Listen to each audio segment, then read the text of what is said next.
Fala pessoal, muito boa tarde. Está começando agora o BMC Estoque, seu programa com as informações do mercado financeiro no meio do dia, na hora do almoço.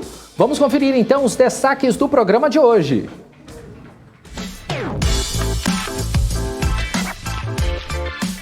Ambipar fecha parceria com a empresa Agropalma para a redução de emissão de carbono na Amazônia. Itaú Unibanco adere a acordo mundial liderado pela ONU. Índice de confiança do consumidor nos Estados Unidos sobe a 113,8 pontos em outubro. Tudo isso e muito mais agora no BMC Estoque.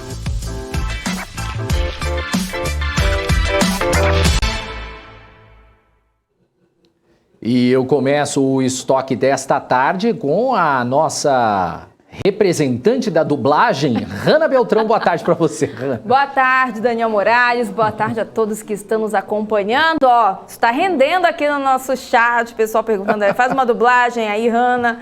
Não, gente, é brincadeira. Fico brincando aqui pelos corredores, faço uma dublagem ali, uma dublagem aqui. Quem vive aqui sabe, mas aqui no ar não pode, né, gente? Nem tem o DRT de atriz, então é só uma brincadeira mesmo. Bom, vamos falar de coisa séria agora, Daniel Morales. Agora no meio do dia, né? Tudo bem que veio o almoço, aí deu aquela quebrada no dia. A gente gosta muito de ter informação com uma pitadinha de humor aqui na BMC News, mas agora vamos levar a sério, né? O mercado financeiro hoje, e a gente também vai comentar os principais assuntos que estão movimentando o dia. A gente recebe hoje o Merhana, que é sócio da FII Investimentos, e também teremos os gráficos do dia com o Alex André, que analisa hoje o mercado estrangeiro, com destaque para a temporada de balanços, que já está a todo vapor lá nos Estados Unidos, né, Daniel? É isso aí, Hanna. E a gente começa então com os números do mercado financeiro. A gente tem agora o Ibovespa com alta de 1,12% aos 107.612. Não, já mudou, já 543 pontos, 107.543 pontos. Vamos aqui nos papéis que eu separei aqui nas cotações, os positivos, e só aqui neste lado que eu coloquei os negativos. Você vê que está tão verde que a tela fica até estranha, né? Mas olha só, na parte positiva a gente tem Cielo com mais 3,91, tem Lojas Americanas com mais 4,28%, os Minas 3,52%, tem BRF com 3,63%. Vamos ver quem mais aqui. A gente tem a Companhia Siderúrgica Nacional com 2,82%, Cirela 2,12%, Semig 2,02%, Eco Rodovias está com 2,82% de alta. Tem também a MRV com 2,02%, Itaú SA com... Opa, já sumiu aqui. Itaú Unibanco com 1,94%, Ambev 1,65%, tem Gerdau com 1,23%, BB... Seguridade aqui, olha, com 1,40%, Petri 4 com alta de 0,42%, a Bradespar está aqui embaixo com 0,39%. Para o lado negativo, a gente coloca aqui bem nesse cantinho da tela, a gente tem Suzano Papel com menos 3,13%, Embraer, Embri 3, está com queda de 2,33%, mas tem outros papéis também negativos aqui. A gente tem Klabin caindo também 2,22%, Açaí 2,19%, tem Alpargatas caindo 1,98%, GetNet está caindo 1,73%, Natura está caindo 1,43%, o Grupo Soma recua 1,48%, tem também VEG caindo, TIM, Rumo, Melios e por aí vai. Dólar agora em alta, 0,25% aos R$ 5,58, Hanna Beltrão. Perfeito, Dani. Vamos aproveitar e fazer um giro internacional, começando pelas bolsas lá fora. Deixa eu dar uma atualizada aqui para a gente ver certinho como é que está agora a situação nas bolsas da Europa, que acabaram de fechar. DAX na Alemanha fechou em queda de 0,35%, FTSE no Reino Unido também em queda de 0,31%, CAC na França teve queda também de 0,19% e o índice Eurostoxx caiu também 0,08%. Já quando a gente dá uma olhada aqui nas bolsas nos Estados Unidos, Dow Jones está em queda de 0,34%, S&P 500 também recua aí 0,01%, a gente vai acompanhando esse índice também, e Nasdaq sobe 0,46%. Quando eu dou uma olhada aqui em relação ao petróleo Brent cai 1,95%, é comercializado a $83 o barril, e o petróleo WTI cai também mais de 2%, 2,02%, e é comercializado agora a $82 o barril. Deixa eu perguntar para a nossa Marlene Matos se está tudo ok com a Giovana. Por enquanto ainda não temos a Giovana, a gente está conectando novamente com ela. A gente aproveita então, né, Dani, para fazer o nosso giro, né, mais uma vez. O mapa do...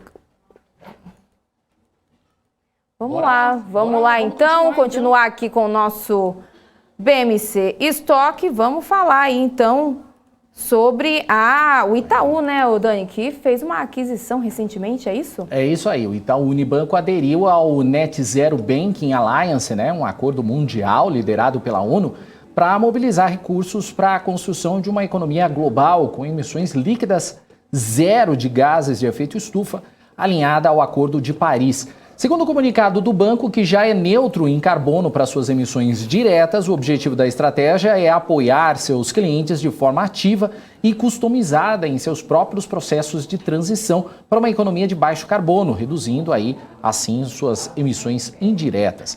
A NZBA é formada por 59 bancos de 29 países, com aproximadamente 39 trilhões de dólares em ativos, que representam 25% de ativos bancários globais. A gente segue aqui com mais atualização, giro de notícias. A Sequoia comunicou ao mercado que concluiu a aquisição de 41% das ações da empresa de soluções em software, a Lincros. A compra foi finalizada na última terça-feira pelo valor de 38 milhões de reais e com opção de compra de controle a partir do terceiro ano. A Sequoia destacou que, assim como a aquisição da Frenet, a companhia manterá a operação da Lincros totalmente independente e com uma plataforma agnóstica.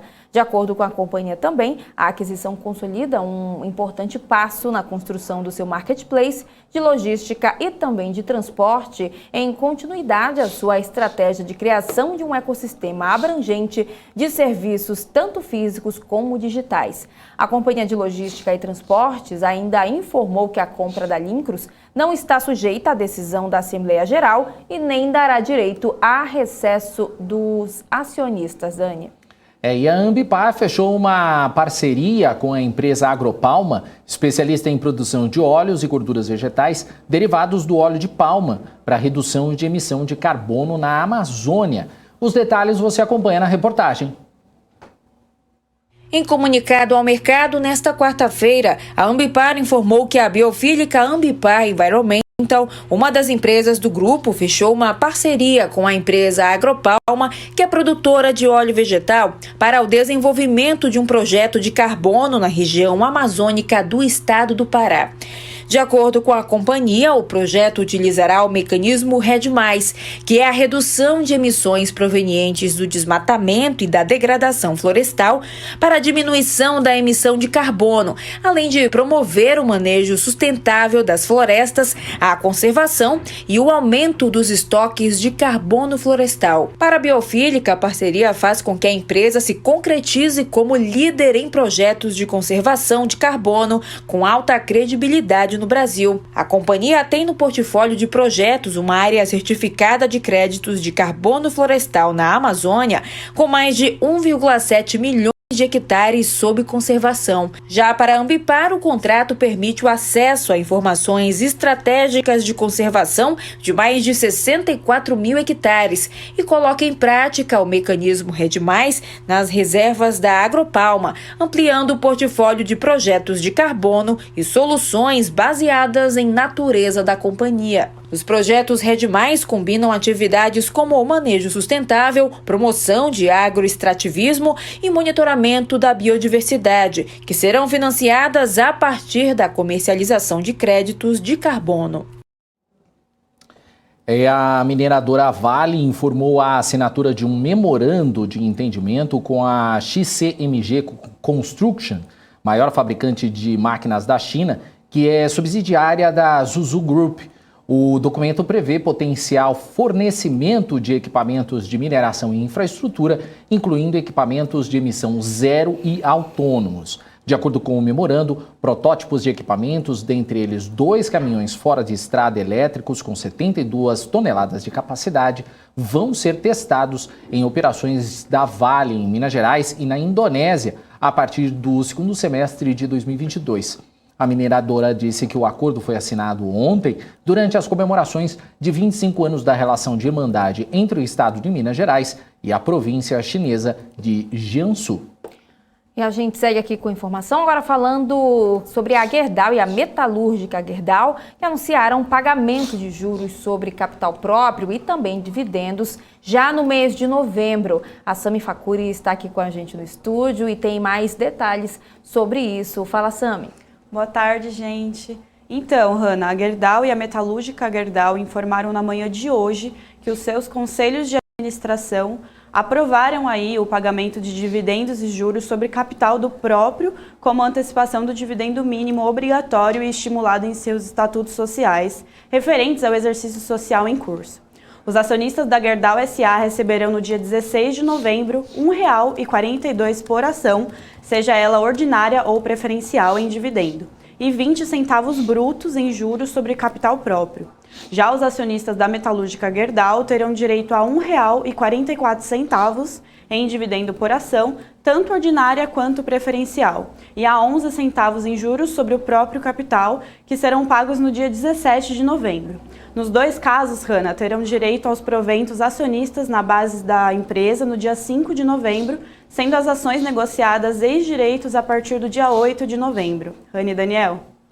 Valeu, Sami. Obrigado aí pela participação aqui no BMC Estoque. A gente segue aqui com informações ainda no programa de hoje, trazendo uma informação aqui do nosso portal bmcnews.com.br. Se você ainda não acessou o nosso portal, vai lá, acessa lá que tem sempre muita informação. A gente está sempre atualizando o tempo inteiro o nosso portal de notícias.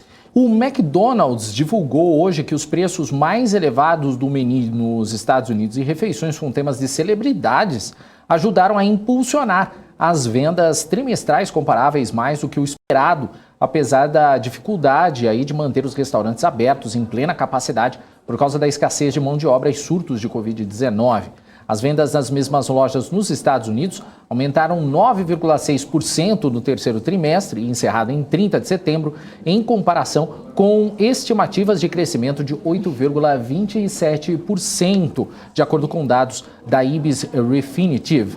As vendas globais comparáveis subiram 12,7% no trimestre, contra estimativas de alta de 10,31%, à medida que os mercados internacionais se recuperavam da pandemia.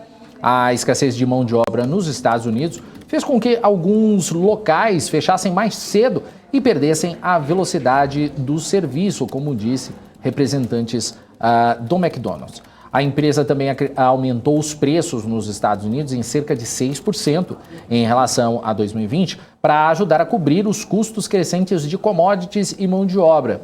A rede de fast food, que tem buscado aumentar as vendas digitalmente, lançou um novo programa de fidelidade nos Estados Unidos, ao mesmo tempo em que dobrou a aposta em publicidade. O lucro líquido aumentou 22% para 2,15 bilhões de dólares, com lucro de 2,76 dólares por ação em uma base ajustada, superando as estimativas de 2,46 dólares por ação.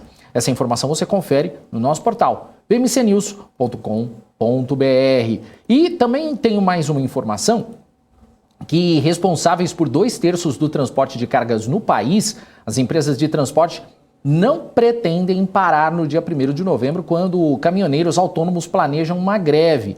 A informação está em nota divulgada pela Confederação Nacional dos Transportes. Em reunião com o ministro da Infraestrutura, o Tarcísio Gomes de Freitas, o presidente da Confederação Nacional dos Transportes, Vander Costa, afirmou que, com segurança, as transportadoras não vão parar e não vai haver desabastecimento.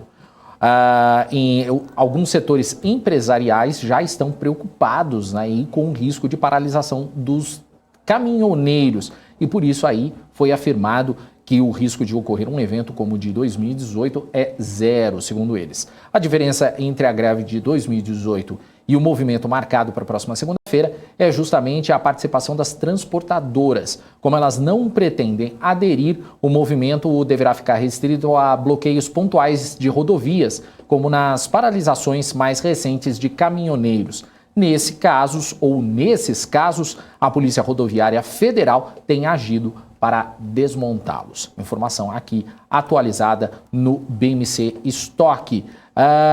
Vamos lá, então a gente começa agora com o nosso boa tarde aqui no nosso chat, Hanna. Só para dar um boa tarde aqui pro pessoal. Helder tá aqui online, o MPK também. André Luiz Nogueira, alta do IPCA. O André Luiz está falando. Cadê a Hanna? Chama a Hanna. Vamos lá, vamos mandar boa tarde em conjunto aqui, né, pro pessoal. Quem mais está por aqui? O Wagner Gomes, também já dando boa tarde. Quem mais? O seu puxador de saco oficial, Rui das Neves. Rui das Neves, né, o pessoal brincando aí com a história ainda da dublagem. Gente, esquece isso aí. Do máximo lá pelo Instagram da vida, a gente faz uma brincadeira, outra. Ela trabalhou por muitos anos na Warner. Não, mentira. Gente, é mentira. Na Disney. Vocês olham lá, tá um nome lá de Hanna Mesquita Beltrão. Montana. Mas, enfim, vamos lá, Montana. Quem também. mais? O Helder já tá por aqui também. O Helder tá desde cedinho acompanhando, tá certo. Isso aí.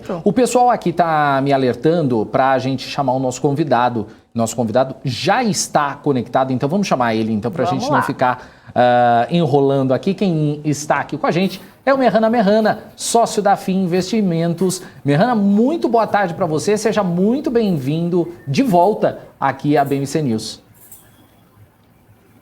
Boa tarde, Hanna, boa tarde a todos que estão nos assistindo. Mais uma vez, obrigado pelo convite. Vamos discutir um pouquinho desse mercado turbulento que a gente tem vivido, né? Não tá fácil aí o trabalho de vocês de narrar tanto ruído e volatilidade no mercado.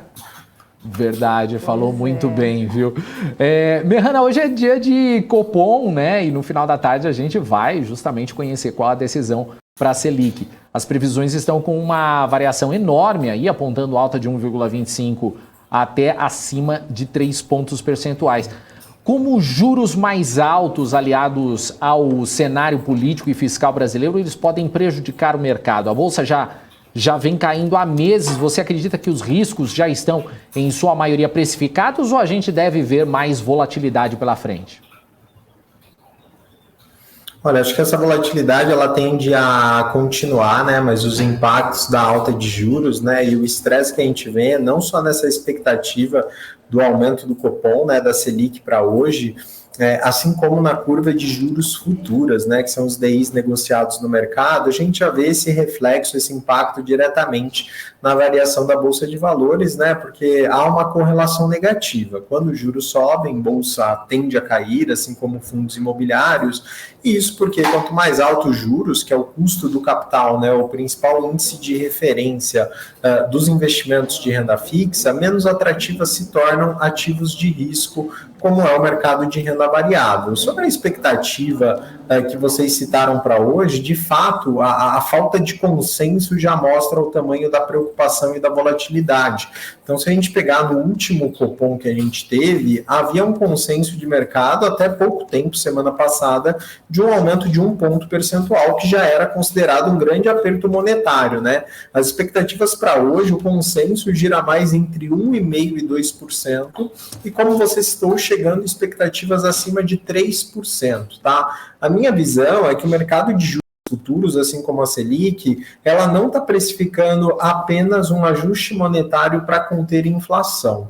Então, o que a gente vê de preço no DI futuro, quanto essa taxa subiu, reflete também já todo um cenário de estresse, de incerteza, de preocupação fiscal, né? Risco Brasil, eleição. Então, assim, eu acho que tem uma gordura nisso, tem um estresse adicional que já está antecipando mais ruídos ou mais notícias negativas ou preocupações no mercado, tá? Naturalmente, como o mercado está antecipando e talvez exagerando nessa preocupação, isso pode sim gerar uma oportunidade, tá? Para quem tem estômago ou disposição para correr mais risco no cenário atual. Só para finalizar, a gente tem que lembrar que quando você está comprando bons ativos a um bom preço, né, descontado, e você só consegue isso em cenários de incerteza e adversidade, você acaba tendo uma segurança maior do que quando você compra num cenário otimista, pagando mais caro em determinado ativo, mesmo que com mais clareza. Perfeito. E um outro assunto também do dia é a PEC dos precatórios, né? Você acredita que qualquer solução negativa ou positiva deve trazer um alívio para o mercado que busca um capítulo final, né, em relação a essa questão? E o que mais prejudicaria a Bolsa? A dúvida do adiamento das decisões ou uma resolução negativa, né, que possa acontecer hoje? Olha, Hanna, eu te diria, até semana passada a gente teve dias muito negativos, teve a mínima do ano na Bolsa na sexta-feira, né? Ontem a gente testou a segunda menor cotação do ano, e assim, por mais que a semana passada tenha sido muito turbulenta e muito negativa, né, em termos de performance para o mercado, sinceramente eu não considerei de todo ruim, tá? Por quê? Porque o mercado ele trabalhava muito com essa especulação, né? Vai romper o teto dos gastos ou não? Enquanto vamos romper? Vai ter o Auxílio Brasil? Quando ele vai ser solto, né? Quando ele vai ser divulgado? Vai ser de 300, 400, 500? De quanto vai ser? Vai romper o teto em 60, 80 ou 200 bilhões? Então, assim, acho que por mais que tenhamos notícias negativas, o fato delas serem divulgadas gera uma previsibilidade no mercado, tá? Até tem um ditado no mercado que diz que o mercado vai em cenário otimista, ele sobe no boato e ele cai no fato, né? Isso reflete um pouco da antecipação do mercado aos movimentos que realmente vêm a se concretizar. Então, assim, acho que mais importante de como a PEC dos precatórios vai passar é, de fato, a definição, tá? Acho que o pior cenário para o mercado, que foi o que aconteceu ontem, é o adiamento, é a incerteza, é aquela discussão, não vai ser mais votado, vai ser votado na quarta-feira, aí não sei se vão votar hoje ou não. Então, assim, a partir do momento que a gente tem um número, que a gente tem um fato, por mais negativo que ele seja, isso te gera pelo menos uma previsibilidade de cálculo, tá? Eu prefiro saber que a gente vai romper o teto em 100 bilhões, do que não saber em quanto vai ser, mesmo tendo uma possibilidade de romper em 50 ou 150. Então, assim, isso gera uma previsibilidade maior e acaba um pouquinho com as especulações. Então, acho que, assim, se teve algo que pelo menos o governo acertou na semana passada, né, que tá difícil o governo acertar, foi em jogar todas as bombas de uma vez, né? Que é uma estratégia um pouco maquiavélica ali, o príncipe, né? Então, notícia ruim você dá ela numa pancada só, né? Notícia boa você dá em dose. Então, no mesmo dia a gente teve rompimento de teto, Auxílio Brasil, demissão de secretários de economia, enfim. Então, acho que isso é melhor para o mercado já ir digerindo e precificando de forma correta. Uhum. Legal. Agora, hoje pela manhã, nós conhecemos os resultados da Gerdau, né, que veio com um lucro líquido aí de mais de 5 bilhões de reais, valor mais de 600% maior na comparação com o ano passado, mas com destaque para a geração de 3 bilhões e 800 milhões de reais em fluxo de caixa livre. O Conselho de Administração da Gerdau ainda aprovou o pagamento de dividendos no valor de R$ 1,42 por ação, ou por papel, né? Como é que você avalia esse resultado da empresa e as perspectivas para o setor? Acho que bastante positiva, né? Tanto a Gerdau como a WEG, que divulgou resultado nesse mesmo período, e também um resultado acima do consenso, acima da expectativa do mercado. mostra ainda uma esperança que a gente pode ter, né, na economia brasileira e nas empresas de capital aberto. Acho que assim, quando a gente vê um cenário, que é o que a gente vive hoje na Bolsa Brasileira, né, que a gente tem as ações em queda, ou seja, a cotação, o valor de mercado das empresas cada vez menores e os resultados trimestrais que estão sendo apresentados, vindo com bastante consistência com crescimento, isso você aumenta o gap de desconto no múltiplo ali para você avaliar se uma empresa está cara ou barata, né? Então, assim, acho que claro que Gerdau e WEG podem e devem ter sido beneficiadas aí, no caso da Gerdau, tanto pela alta das commodities, né, pelo boom da construção civil, assim como pela alta na cotação do dólar. São empresas exportadoras, então com dólar mais baixo, elas tendem a ter um mercado um pouquinho mais competitivo, né? A gente também costuma dizer, quando a gente está num período adverso, qual é a melhor defesa que você pode ter ao investir em uma ação? Fluxo de caixa, é lucro, né? Então, assim, a partir do momento que uma empresa lucra, apresenta resultado, reforça o caixa, distribui dividendo, para você como acionista isso é uma defesa, né? Então é uma forma de você se sentir mais tranquilo com as perspectivas. Então, acho que esse início de temporada de balanço, tanto no exterior quanto no Brasil, mostra assim que assim, essa tendência de retomada pós-pandemia, ela se reflete nos resultados trimestrais, né? A diferença é que os Estados Unidos está refletindo isso nas suas máximas históricas, né? Acompanhando o bom desempenho, principalmente das Big Techs que divulgaram resultado recente, enquanto no Brasil a gente está tendo bons resultados corporativos nessa agenda, com bolsa cada vez mais baixa. Uhum. E uma outra empresa, né, também que divulgou resultados hoje pela manhã foi a WEG, e a empresa acabou aí divulgando um lucro líquido no terceiro trimestre acima dos 800 bilhões de reais, uma alta aí de mais de 26% em relação ao mesmo período do ano passado. Queria que você falasse um pouco mais, né, como é que você avalia os resultados da WEG e também a expectativa em relação ao mercado, ao que os investidores podem esperar. Olha, a WEG ela se tornou uma queridinha do mercado, acho que já não é de hoje, é de pelo menos 3, 4 anos atrás, né? Uma empresa muito sólida, né? Um orgulho para o Brasil, aí uma indústria desse porte, né? Que exporta soluções aí de ponta para o mundo inteiro, né? Tanto é que hoje, até recente, eu fiz essa reflexão porque estive em Santa Catarina, né? E a gente que é do Paraná, o número de bilionários de Santa Catarina passou o número de bilionários do Paraná por conta de dezenas de bilionários que a WEG fez em função da sua valorização ao longo dos anos. Assim, mais uma vez, eu acho que assim, o crescimento da WEG em conseguir competir numa indústria com players globais, entregar um produto de qualidade, né? Ter essa competitividade em relação à nossa moeda, que hoje é mais fraca, né? Então, num cenário de dólar alto, ela acaba sendo beneficiada.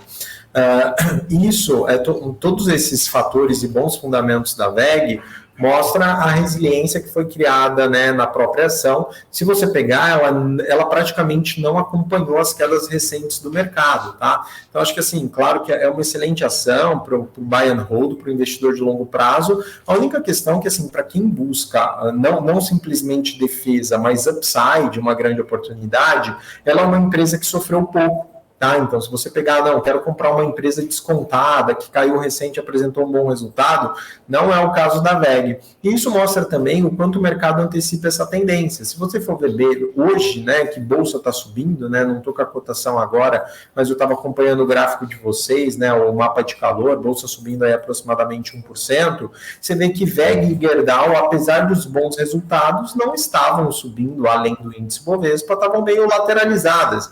Isso por quê? Porque o mercado não gostou do resultado? Não, porque às vezes o bom comportamento dela no último mês, nas últimas semanas, já refletia a expectativa de vir um resultado bastante expressivo. Mas em linhas gerais, Rano, o que você perguntou, não só de WEG ou de Gerdau, do mercado como um todo, acho que assim, mais uma vez, com cautela, com cuidado e adequado ao seu perfil, mas assim, de fato, na minha visão, tá? Tentando não ser só otimista, eu acho que hoje a gente tem múltiplos muito atrativos, né? Se você pegar a bolsa e dolarizar ela, né?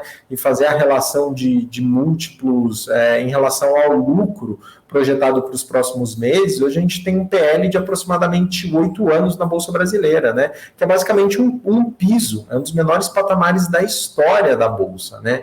Então, assim, realmente vejo com bons olhos, né? E esse cenário só está acontecendo em função da preocupação e da falta de confiança que temos aí na nossa política econômica e fiscal. Mas claro que para o investidor, aquele que tem a visão de longo prazo, assim, a volatilidade ela é amiga do investidor, tá? Então ela não é tua inimiga. Então a irracionalidade, o pânico, se você souber aproveitar, ela pode ser tua amiga. Então eu acho que bolsa já é uma boa oportunidade de compra. Ah, mas pode ser que fique melhor? Pode. A questão é que a gente não vai pagar o risco de esperar ficar melhor. Acho que já vale as entradas em bons ativos e se ficar melhor que você guarde caixa, controle bem tua munição para poder fazer novas entradas se o cenário estressar ainda mais. Agora, só um último toque, quem quer esperar um momento mais oportuno, não deixa o cenário clarear, deixa a PEC passar, deixa eu ver um cenário mais claro para a eleição do ano que vem, fatalmente vai chegar atrasado, tá? E vai tomar mais risco, mesmo querendo mais segurança, porque você vai chegar atrasado. Imagina quem no ano passado esperou vacina, reabertura da economia, para aproveitar alguma oportunidade que a pandemia deu, né? Chegou atrasado, né? Então quem comprou na incerteza acabou comprando melhor e com mais segurança. Boa dica aí, viu, Mirna? Realmente bem interessante isso que você está falando. E a gente também está tendo aí a temporada de resultados nos Estados Unidos, que, né, tem vindo positivos e ajudado aí a sustentar as altas nas bolsas. Dos resultados já divulgados, quais empresas aí que você acredita que se destacaram? E como é que você avalia a expectativa para o mercado americano nos próximos meses? Olha, acho que assim, dos resultados que a gente teve recente mais expressivos, né, das Big Techs, eu destacaria a questão de Microsoft e Alphabet, né, que ambas entregaram um resultado aí acima do esperado, né? Facebook teve um crescimento na sua receita, né, e no lucro, mas o mercado esperava um pouco mais e penalizou as ações do Facebook negativamente, até por todo, talvez, problema de imagem, risco político e regulatório que o Facebook acabou se envolvendo, então acabou descolando um pouco das outras Big Techs, né? A gente viu também recente, não só pelo resultado que não foi divulgado, mas pela encomenda que recebeu, né, da Hertz, Tesla batendo $1 trilhão em market cap, assim como o Elon Musk se tornando o homem mais rico do mundo, enfim. Então a gente vê um mercado americano muito aquecido. Assim, dos resultados que me aproximei, gosto da Microsoft e do Google, tá? Até pelas linhas de receita que cresceram, né? A Microsoft continua crescendo bastante sua linha de cloud. E assim, para a gente não focar só nas techs, que hoje é quem puxa, né? Quem dita as regras ali no mercado americano, hoje a gente teve um bom resultado da indústria de alimentos, né? Uma empresa aí capitaneada por brasileiros, que foi a Kraft Heinz, também apresentou um bom resultado. Então, já numa parte de indústria alimentícia, saindo um pouco do setor tech, um bom resultado. Olha, acho que assim, o mercado americano é um mercado muito forte, muito resiliente, né? Acho que principalmente para quem não busca simplesmente crescimento, mas preservação de capital. Então, assim, a gente gosta muito e o mercado de capitais brasileiro hoje ele dá essa oportunidade do investimento exposto ao exterior, desde Estados Unidos, Europa, China, você tem ETF do mundo inteiro, você tem commodities, então, assim, hoje você pode e deve ter uma carteira diversificada, né? A pandemia mostrou isso. Eu só seria um pouquinho mais cuidadoso, apesar de eu gostar bastante dessa alocação em bolsa americana. Eu acho que hoje qualquer ativo internacional me soa um pouco desvantajoso para nós brasileiros que temos renda e patrimônio em real de fazer investimento, né? Então imagina, você entra na Bolsa Americana na máxima histórica, né, pós-pandemia, e você entra com o dólar aí no maior patamar também dos últimos anos, pagando, sei lá, 5,60, 5,70. Então, assim, a grande e triste verdade é que a gente, frente ao exterior, o brasileiro está pobre, né? Então, assim, acho muito mais oportuno nesse momento o americano, o europeu, né, converter dólar para real e entrar no Brasil com a bolsa barata, do que a gente querer fazer o contrário, né? Então, sair de bolsa brasileira e ir para a bolsa americana, converter isso. Então, assim, a gente espera algumas janelas um pouco mais oportunas que a atual para reforçar essas posições, seja com a queda da bolsa americana, seja com a queda do dólar, tá? Então, apesar da perspectiva positiva, acho que o investidor brasileiro precisa um pouco de cautela quando vai investir em qualquer coisa dolarizada nesse exato momento, tá?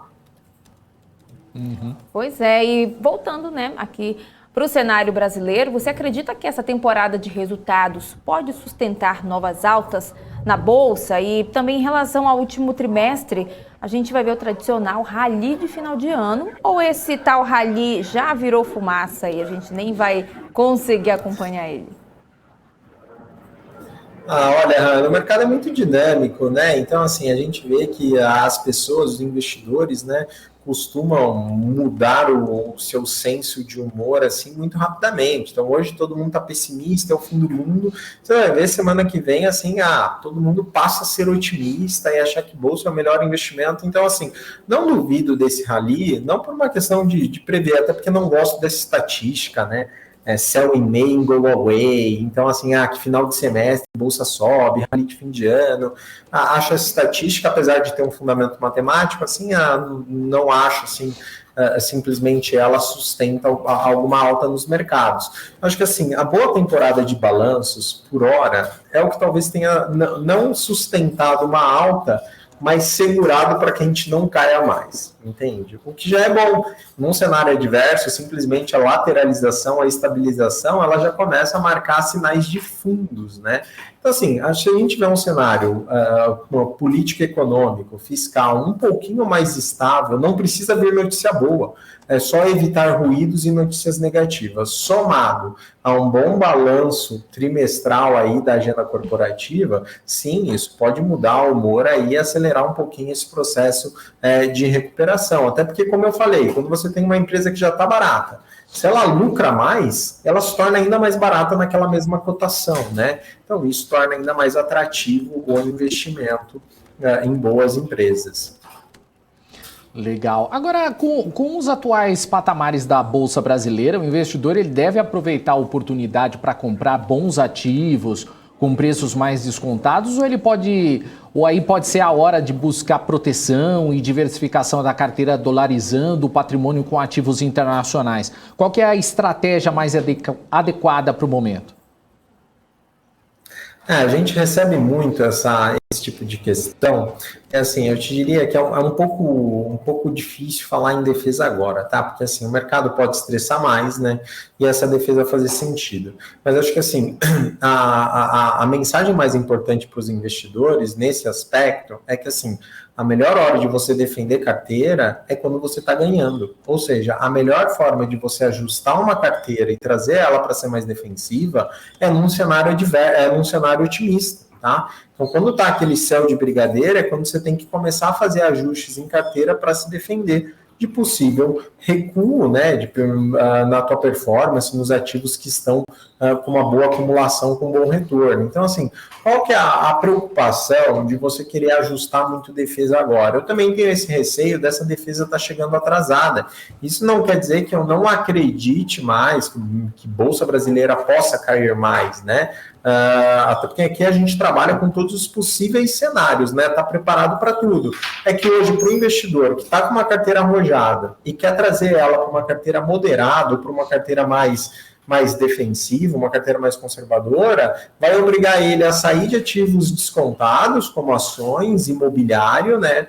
Para entrar em dólar que está lá nas alturas, em bolsa americana que estão nas máximas, se for essa defesa mais dolarizada. Então, assim, acho que tipo de defesa a gente tem feito, tá? Então, a gente tem dado saída ou redução, principalmente, em posições do exterior, que são posições também de risco, de renda variável e que performaram bem. Então, esse é um primeiro ajuste que a gente está fazendo. Para o cliente que está muito preocupado, para o investidor que está muito estressado com o cenário, acho que assim, uma defesa que vai comprometer o potencial de retorno dele, mas um pouquinho menos mal de ser feita, ao invés de dolarizar, é ir para a renda fixa. Isso porque o cenário atual de estresse no mercado, ele é atrativo tanto para o investidor arrojado, que quer comprar equity, quer comprar boas empresas, assim como para o investidor conservador, que aproveita essa taxa de juros lá na altura, em função do estresse do cenário, para ter um bom retorno em cima da renda fixa. Então, hoje a gente tem CDBs pré-fixados para 3 anos, pagando 1% ao mês com fundo garantidor de crédito. Então, assim, o cenário é atrativo, inclusive, para quem quer montar uma carteira mais conservadora. Acho que o grande perigo hoje é sair de posições que, nesse momento, estão perdendo para entrar em posições que acumulam grandes ganhos. Você pode estar no curto prazo, mesmo sem querer, tomando ainda mais risco, tá? Mas lembrem-se, a melhor hora de defender a carteira é quando você está ganhando, não quando você está perdendo e perdendo muito, tá? Legal. Merrana, eu gostaria de agradecer aí a sua participação aqui no BMC Stock, mas antes de mais nada eu queria que você deixasse seu recado. O espaço é seu, fica à vontade. Bom, queria mais uma vez agradecer aí o convite, toda a equipe do BMC News. Mais uma vez, assim, enxerguem a adversidade como uma oportunidade, assim, não deixe esse sentimento pessimista atual contaminar as suas decisões, principalmente para aqueles que tenham visão de longo prazo. Então, mais uma vez, a volatilidade ela é tua amiga. Assim, cuidem também para não esperar simplesmente o pior. Vai piorar, eu vou esperar para entrar. Vai piorar, eu vou esperar para entrar, porque você também corre um outro risco, que é um risco de ficar fora da recuperação do mercado. Então, assim, a minha sugestão é que você faça entradas gradativas em ativos de primeira linha que você confia. Seja na Bolsa de Valores, comprando boas empresas que estão entregando bons resultados, seja aproveitando a alta na taxa de juros da renda fixa. A única questão é que, mais uma vez, a decisão mais segura que você pode tomar, em termos de oportunidades no mercado, é aquela que você toma na incerteza, tá? Na falta de clareza. Quando todo o cenário clarear, quando tudo isso passar, taxa de juros vai estar baixa e bolsa vai estar alta, e aí vai ser um momento ainda pior para você tomar uma decisão de uma aplicação financeira, tá? Então, para quem não precisa do dinheiro no curto prazo, tem um horizonte mais longo de prazo, aproveite as boas oportunidades que o mercado está dando hoje em função do cenário. Beleza? Perfeito, recado dado. Muito obrigado mais uma vez aqui pela participação no BMC Stock. Abraço, até a próxima. Obrigado, um abraço, até a próxima. Até, tchau, gente, tchau. Esse foi Merrana, que é sócio da FI Investimentos aqui no BMC Stock. E antes de sair do Merrana para Rana, vou trazer que você não ia uma... deixar essa, né? Você não ia deixar passar uma dessa, não né? podia, né? Não. Eu só tenho só uma noticiazinha antes, então, Vamos Rana. lá. O Nubank, ele está cada vez mais próximo de ter as suas ações negociadas na Bolsa de Valores. O Nu Holdings, controladora da Fintech, protocolou o pedido de IPO na Comissão de Valores Mobiliários e na Securities and Exchange Commission nos Estados Unidos. A Fintech protocolou perante a CVM e a B3 o pedido para registro e listagem aí de BDRs e registro de oferta de distribuição. No Brasil, são 3 pedidos de registro: listagem de emissor estrangeiro categoria A, registro e admissão à negociação de programa de BDRs patrocinados de nível 3 e registro de oferta pública inicial de distribuição de BDRs, representando ação ordinárias classe A. No início deste mês, o Nubank comunicou que registrou um lucro líquido de 76 milhões de reais no primeiro semestre de 2021, quando comparado ao resultado do mesmo período de 2020. As receitas de intermediação da empresa, ou seja, todo o dinheiro que entrou no Nubank a partir das atividades principais no Brasil, foram de 4 bilhões de reais no primeiro semestre deste ano. O resultado demonstra aí um aumento de 91% quando comparado ao primeiro semestre de 2020. A informação você confere no nosso portal bmcnews.com.br.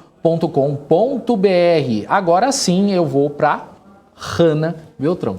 Vamos lá, Daniel Morales, vamos trazer atualização agora com a Rana, trazer atualização do mercado para a gente ver como é que está a situação nesse momento. Vou pedir para a nossa produção querida e amada do meu coração, se podem compartilhar aí para o pessoal que está nos acompanhando conseguir olhar o nosso mapa de calor, né, juntinho. Bom, enquanto não aparece, Entrei sim, ó, o Júnior tá falando aqui no meu ponto que eu não entrei, mas entrou sim. Vamos Vamos conversar então. Não, gente, eu tô ficando, parece a Marlene Matos aqui. A nossa Marlene Matos, né? Aqui é a nossa exclusiva. Ó, vamos lá então, que deve ser um outro link que eu não sei qual é, mas a gente dá um panorama bem rapidinho. Ó, o Ibovespa, nesse momento, está subindo 1,24%, agora 1,21%. O índice está agora com 107.702 pontos, abriu aos 106.432 pontos e agora ele segue recuperando. A gente vai dando uma olhada aqui. Entre as maiores altas de hoje, estou dando uma olhada aqui, o setor de varejo. Lame 4, lojas americanas, sobe 5,64%. Lojas Renner também sobe 4,76%. Tem também o setor de construção. Cyrela sobe 4,11%, MRV 3,7%. Tem várias empresas aqui em vários setores subindo bastante, né, seguindo o índice brasileiro. E já aqui, entre as maiores quedas, tem Suzano Papel, que ontem, inclusive, era uma das poucas empresas, né, que estavam subindo. Suzano Papel estava liderando a maior parte do dia ontem, né, do pregão de ontem, e agora está caindo 3,83%, seguida aí por Embraer, que está recuando 1,64%. E no mais, é isso, Daniel Morales. É isso aí, valeu, Hanna. É isso aí, o pessoal aqui perguntando se você é parente do Merrana. Mas não é, coincidências aí do nome. Pessoal falando que eu tô dormindo aqui no meio. Não tô não, gente, eu tô acordado. E quem está acordado também é Alex André, que vai trazer aqui os gráficos do dia. Sempre traz aquelas análises internacionais pra gente. Boa tarde para você, Alex. Boa tarde, Daniel. Boa tarde, Hanna. Boa tarde a todos que nos acompanham por aqui no BMC Stock. Como vocês sabem, né, pessoal, a gente traz 10 gráficos, né, para falar um pouquinho sobre Brasil, Estados Unidos, China e Europa. E hoje eu vou trazer um gráfico um pouquinho mais animador para a Emerging Markets, né, mercados emergentes, ou seja, tem diversos argumentos. Inclusive, ontem, né, soltou até um relatório do JP Morgan trazendo diversos argumentos, né, que não só o Brasil, mas todo o mercado emergente continua muito descontado, aí, que de acordo com eles, né, tem perspectiva de alta aí nos próximos meses. A gente fala aqui da Bolsa aqui no Brasil e nos países emergentes. A gente vai trazer 3 principais gráficos falando sobre países emergentes, também Europa e Estados Unidos. Estados Unidos a gente vai continuar falando um pouco mais sobre temporada de balanço, e também na Europa a gente vai falar um pouquinho mais sobre essa relação também de temporada de balanço, mas também com a perspectiva de inflação, né, tudo que a gente vem comentando nos últimos dias por aqui, tá? Então, o primeiro gráfico, aqui a gente vai falar um pouquinho dos Estados Unidos, né, referente à inflação, né, então a expectativa de inflação dos Estados Unidos. A gente sempre vinha comentando em relação à expectativa, né, a gente chama aqui de US Break-Even Inflation Rate, né, ou seja, a expectativa de 5 anos de inflação dos Estados Unidos está girando em torno de 3%, né, ou seja, a gente consegue observar que desde 2003, né, o último pico foi lá em 2005, né, que bateu 2,94%, agora realmente a inflação de 5 anos batendo na ordem ali de 3%, né, ou seja, a gente sempre vem comentando referente a isso. Esse gráfico ele simboliza o quê? Ele simboliza que o Fed precisa, né, subir os juros, e para subir os juros vai continuar, né, tendo essa leitura de monitorar o mercado de uma forma geral, quando a gente fala aqui de uma leitura macro. Então, tem uma perspectiva, né, do tapering, ou seja, que a gente sempre vem comentando aqui, ou seja, parada de estímulo e aumento de juros, isso para conter inflação por lá. Lembrando que o Banco Central americano, né, também não olha só para referente à inflação, também olha para a questão de pleno emprego, que no caso aqui no Brasil a gente não tem esse mandato, né? Então, por isso que o Banco Central americano continua injetando 120 bilhões de dólares todos os meses na economia americana, também para promover o pleno emprego por lá, tá? O próximo gráfico a gente vai continuar a falar um pouco mais sobre as empresas de tecnologia, né, as Big Techs, né, que chamamos aí de FANG, né, Facebook, Amazon, né, Google, Netflix, né, são as grandes empresas nos Estados Unidos. Eles tiveram aí uma surpresa, né, earnings surprise, né, medido por esse gráfico aqui, né, nessa linha vermelha, a gente consegue ver, né, ou seja, o IPS, ou seja, o lucro por ação das principais companhias, numa média móvel ali de 50 dias, ou seja, perspectiva de lucros em referente ali versus, né, o relativo PI, né, ou seja, o valor relativo de preço-lucro desse índice, né? Então a gente consegue entender referente ao Nasdaq, né, ou seja, que é o índice de tecnologia. Então o que a gente consegue traduzir aqui nesse momento, né, que os economistas, né, os principais analistas estão projetando para baixo, né, mesmo que os lucros, né, das principais companhias agora no terceiro trimestre venham acima do esperado, como o Facebook, como a gente estava comentando aqui agora há pouco, né, no BMC News. Mas olhando para frente, né, ou seja, olhando no espectro nos próximos trimestres, a gente fala aqui principalmente no quarto, né, primeiro e segundo trimestre, a leitura dos analistas é que os lucros das principais companhias por lá, principalmente as FANGs, né, vem a cair, isso também traz uma relação de desconto maior em relação a preço-lucro, tá? Então a gente consegue observar essa linha aqui desde 2014, né, até agora em 2021, tá? A gente está falando ali de uma ordem de 5,5%, quando a gente fala aqui em torno de PI, né, a gente está falando um pouco ali na ordem de 1,1%, ou seja, o PI relativo comparado com a Nasdaq, tá? Agora esse próximo gráfico da Bloomberg, né, é bem interessante, que a gente continua falando da relação, né, de revisão de earnings, né, nos Estados Unidos. De acordo, né, com a Bloomberg, uma longa sequência de apenas aí revisões positivas estão chegando ao fim, né? Ou seja, a gente consegue observar que desde 2020, né, são revisados lucros para cima, ou seja, somente revisão de lucro, ou seja, as companhias se recuperando não só no nível pré-pandemia, mas também, né, ampliando os ganhos, mas agora, né, de acordo com a Bloomberg também, ele acredita que isso deve ser diferente nos Estados Unidos. Eles acreditam que isso não é uma notícia nova, né, nem provou ser de uma forma particular ruim para as histórias, na história de ações, né, em todo momento. Então, a gente consegue observar aqui de uma forma geral essa linha da Bloomberg aqui, né, ou seja, earnings, né, revisão de earnings, estão aí começando a diminuir o crescimento, né? Então agora a gente consegue observar, principalmente nesse gráfico aqui de barras aqui, né, que mede aqui, nesse gráfico aqui dessa gráfico de barras é o sentimento de earnings, né, do Citigroup Global. Então ele mede aqui que a relação de crescimento de earnings vem diminuindo. Então eles preveem aí que essa curva, né, de crescimento de earnings, de EPS, venha a cair nos próximos trimestres, tá? Então essa é a perspectiva, né, o cuidado aí que a Bloomberg coloca em relação às empresas americanas, tá? Esse próximo gráfico é interessante, né, que a gente também consegue falar um pouco mais sobre a relação de earnings, né, também na Europa, no Japão, no Emerging Markets e também aqui no S&P 500. Né, então a gente tem nessa linha aqui mais claro o S&P, né, nessa linha um pouco mais escura, né, o Stock 600, as empresas europeias, o Topix, né, em cima, né, o primeiro lugar, que é o índice japonês. E aqui a gente consegue observar o MSCI Emerging Markets, né, o Brasil, né, e outros países também emergentes ficando muito atrás das principais grandes economias do mundo. Né? Então, ou seja, qual que é a principal relação? Né? A gente tem aqui não só relatório do JP Morgan, né, que a gente conseguiu, né, também ter as notícias ontem, né, mas também de várias casas que vem ressaltando. Inclusive outras também vêm, né, em sentido contrário, inclusive Bank of America, né, o BOFA disse, né, que as ações, né, brasileiras foram rebaixadas, né, por essa relação de risco fiscal, inflação e todo o cenário político aqui que está sendo vivenciado, mas outras casas conseguem observar que o emerging market está muito descontado, né, por diversas métricas e tem aí perspectiva de alta, isso que a gente vai falar um pouquinho mais para frente, tá? Agora a gente trazendo aqui os campeões, né, de rentabilidade, né, quando a gente pega aqui o year to date, né, tanto em relação de commodities, né, ou seja, os principais índices, né, e commodities por aqui, e também, claro, a gente vai falar um pouquinho das bolsas, né, mundiais que estão com maiores quedas. Acho que não tem nenhuma grande novidade, né? Em relação a commodities, né, ou seja, a cesta de commodities, né, medida pela Bloomberg, subindo mais de 33%, batendo all-time high. E MSCI Índia, que vem colaborando positivamente para o MSCI, então seria bem pior, quando a gente fala aqui de emerging markets, né, superando 27% de rentabilidade em dólar. O S&P Growth, né, e Quality também de empresas de qualidade, subindo entre 23% e 22%. O S&P, de forma geral, subindo 21%, junto com o S&P de empresas de momentum. E as empresas de valor do S&P subindo 19%, né? A Nasdaq subindo 17%, aí temos diversos outros aqui, como o Topix, né, Japão subindo 11% e as ações da Austrália, né, a Australia Equity subindo em torno de 13%.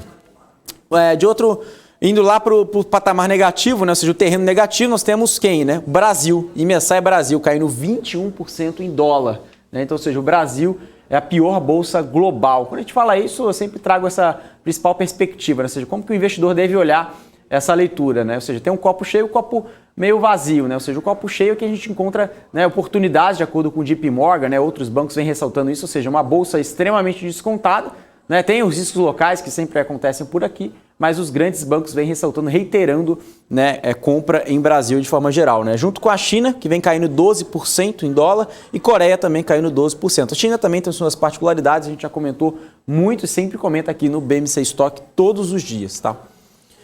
Agora a gente vai falar um pouquinho o que é interessante sobre as empresas europeias. Eu falei que eu ia comentar um pouquinho sobre isso, né? Se a parte de commodities, ou seja, se o índice de commodities está superando ali, né, o all-time high, subindo mais de 30%, né, nos últimos meses, né, a gente consegue ver diversos commodities batendo, né, preços recordes, como carvão, gás natural, que a gente sempre vem comentando, petróleo, né, na casa de 85 dólares, chegou a bater mais de 86 dólares também. A gente comenta, né, o basket de empresas de energia europeias versus empresas europeias. Então, empresas de energia versus equities, né, de empresas europeias, ações europeias. Então a gente tem aqui basicamente esse long short, né, a gente consegue entender aqui, né, principalmente em relação esse PI projetado, né, ou seja, em relação ao desconto. Então a gente consegue observar que as empresas europeias estão com um relativo desconto na casa de 40%. Ontem nós falamos também que esse desconto de PI, né, projetado para 12 meses chegava na ordem de 45%. E esse gráfico projetado aqui para 24 meses, ou seja, 2 anos, está em torno de 40%, tá, em relação a desconto. Quando a gente comenta aqui em relação, né, aos principais setores, né, a gente comenta aqui em relação a materiais básicos, energia, automóveis, telecoms, construção civil, personal care e também temos o último aqui como mídia ficando com 5,1%. Tá? Então a gente consegue observar os maiores descontos em relação a PI projetado, tá, de acordo com o JP Morgan.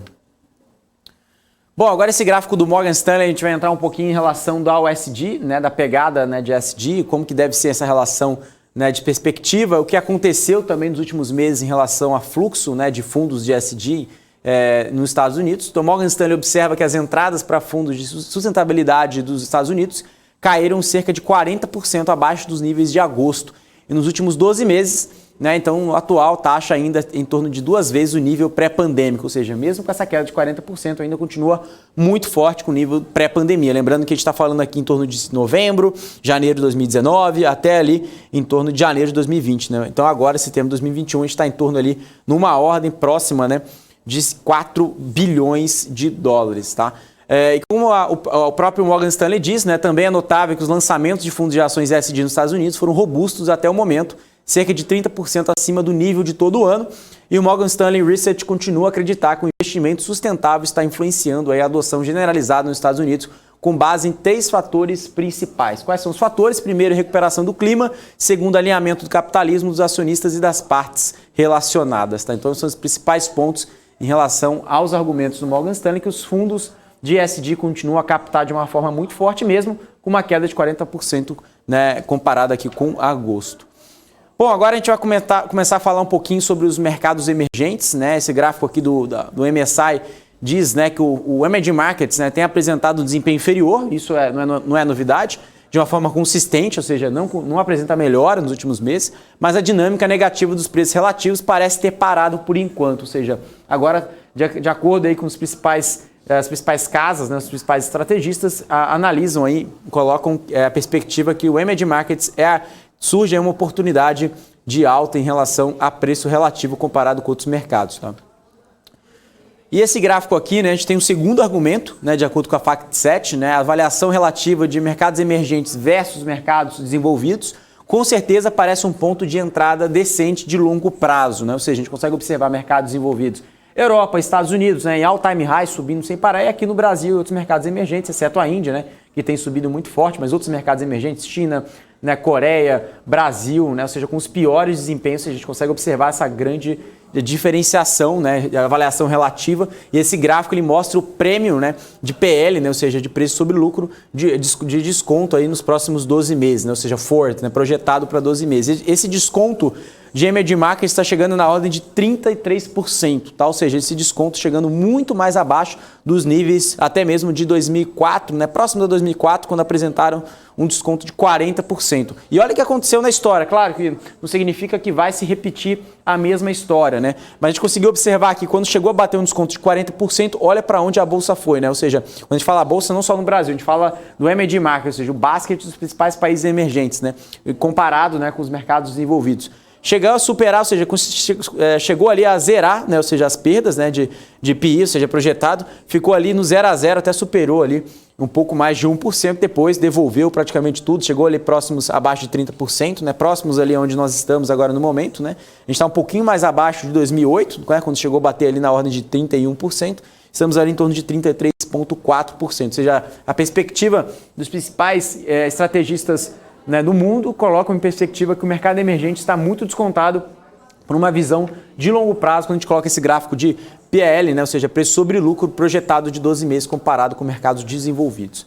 E o terceiro argumento, né, que a gente comenta aqui, né, ou seja, esse último gráfico, né, a gente fala aqui em relação, inclusive, tem até uma provocação, né, do MSI, né, com as estimativas da FactSet, colocando que é hora de alguns mercados emergentes, ou seja, o terceiro gráfico que colabora com essa tese, né? Ou seja, o sentimento de ganhos relativos apoia isso. provavelmente você passou por um pico de mercado desenvolvido, né? Ou seja, de acordo com o relatório, né, o gráfico mostra um sentimento de ganhos, né, em relação ao MSCI World, ou seja, os principais países, né, do mundo inteiro, ou seja, equities do mundo inteiro em relação a emerging markets, ou seja, quando a gente pega aqui o MSCI World, né, ou seja, quando a gente pega todas as ações do mundo inteiro que tiveram maior contribuição positiva, foram os mercados desenvolvidos, os mercados emergentes ficaram para trás. E agora eles observam que deve ser diferente. O que mede o sentimento de ganhos? São os upgrades, né, menos os downgrades, dividido pelas estimativas totais em todas as ações do mundo inteiro, né? Então a gente consegue observar aqui, né, o mundo todo, né, ou seja, the world, né, caindo de uma forma relativa. A gente consegue até observar a perspectiva de queda de IPS que colabora para isso, né, principalmente os países desenvolvidos, como a gente estava comentando aqui nos primeiros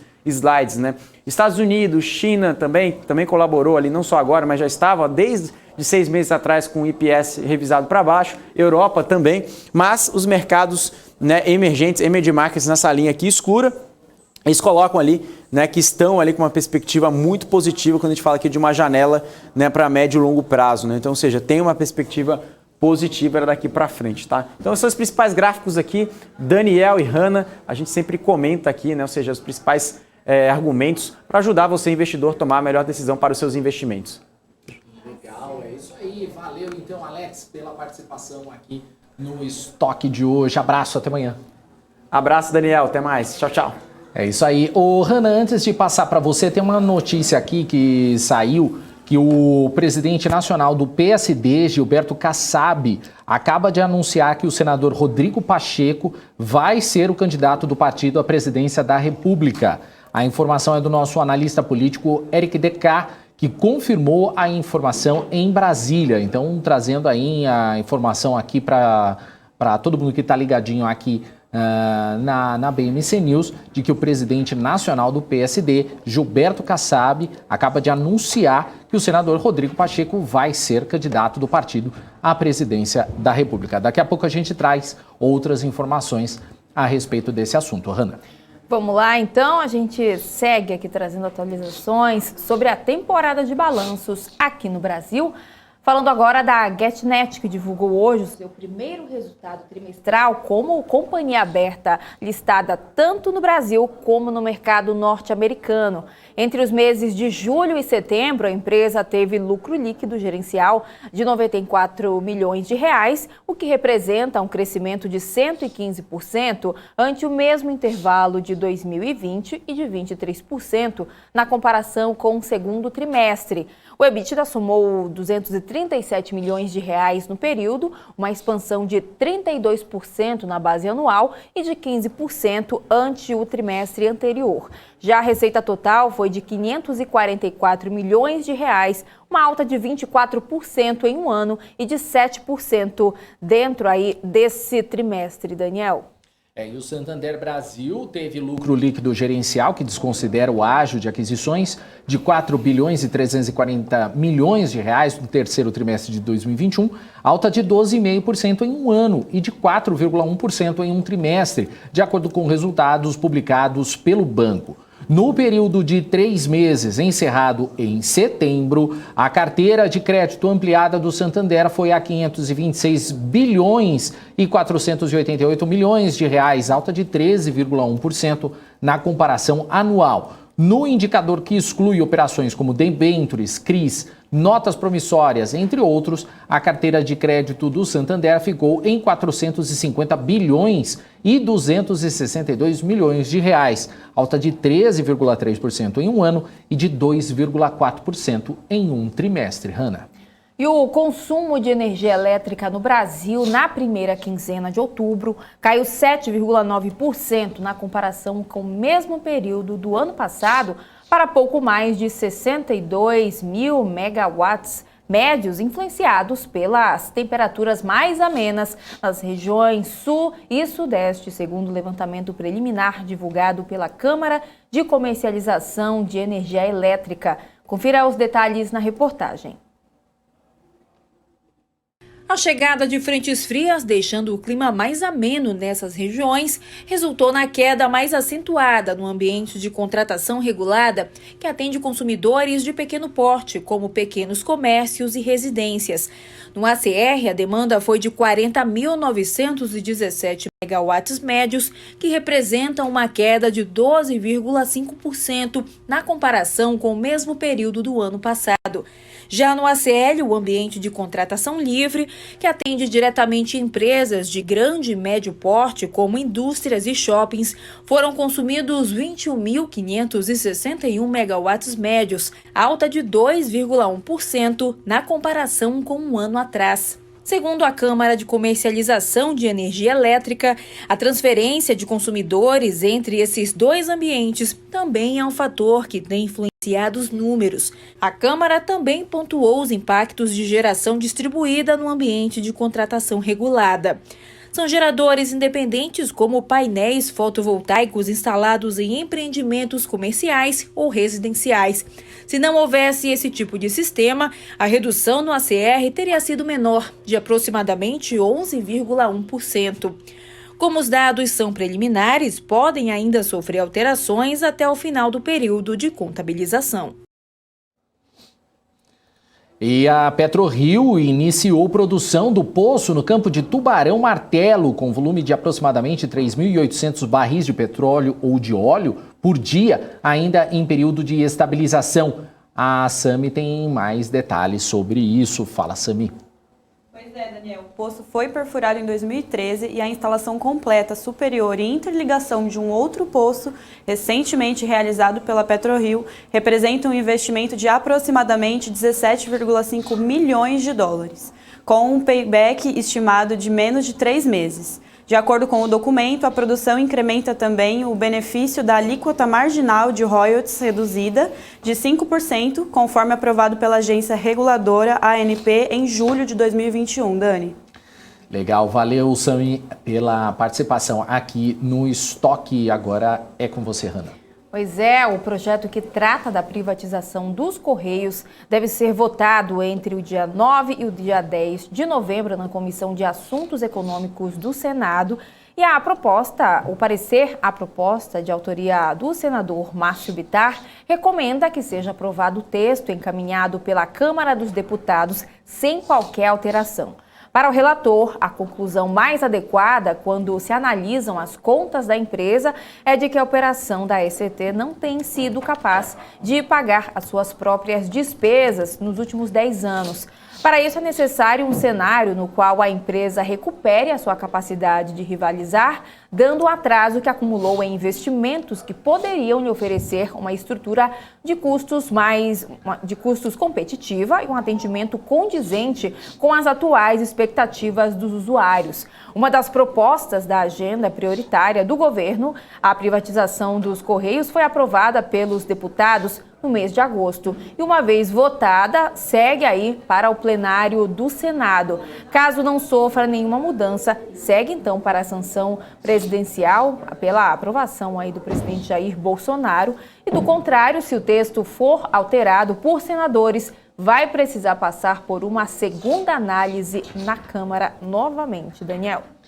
Beleza, é isso aí, Hanna. E o Spotify superou as estimativas de Wall Street para a receita do terceiro trimestre, à medida que mais usuários assinavam o serviço premium e anunciantes faziam fila para veicular anúncio entre músicas e podcasts. Os assinantes premium, que respondem aí pela maior parte da receita da empresa, atingiram 172 milhões ante expectativas dos analistas de 171,7 milhões. O total de usuários ativos mensais aumentou 19% para 381 milhões. A receita total subiu 27% para 2 bilhões e meio de euros no terceiro trimestre, superando os 2,45 bilhões esperados por analistas, de acordo com dados do IBIS da Refinitiv. A empresa também registrou um lucro líquido de 2 milhões de euros, em comparação com um prejuízo de 101 milhões de euros um ano antes. A receita com anúncios, que caiu no auge da pandemia, saltou 75% para 323 milhões de euros e a empresa planeja contratar centenas de funcionários para aumentar ainda mais as vendas de anúncios. Essa informação você confere no nosso portal bmcnews.com.br. Hanna, eu não sei se dá para chamar aí, será que a gente consegue trazer um mapa do calor ou não? Olha, eu conectei agora no link certinho que o nosso grande Júnior do Switcher falou para conectar. É o sobrenome dele, Júnior do Switcher, grande Júnior Messi. Se você me ouve, eu estou sem ponto, porque deixei o ponto aí fora. Você me perdoe, por favor. Mas já conectei tudo bem bonitinho aqui. O Daniel não se aguenta, mas a gente segue aqui. Ó, tá vendo só? Deu tudo certo agora. Vamos lá trazer a atualização do Ibovespa, enquanto o Daniel retoma a respiração. Vamos lá então falar de mercado. O Ibovespa agora está subindo 1,01%. O índice está aos 107.498 pontos. Ele abriu aos 106.432 pontos. Chegou aí a renovar uma mínima de 106.422 pontos e agora ele segue se recuperando, mas a gente deu uma olhadinha agora há pouco, ele estava subindo mais de 1%, quase 1,5%, agora ele está recuando novamente. Aqui no nosso mapa de calor, a gente vê que as empresas estão, a maior parte estão subindo, né? Com destaque aqui para a Lame 4, lojas americanas, que sobe 4,86%. Em seguida vem lojas Renner, que sobe também 4,35%.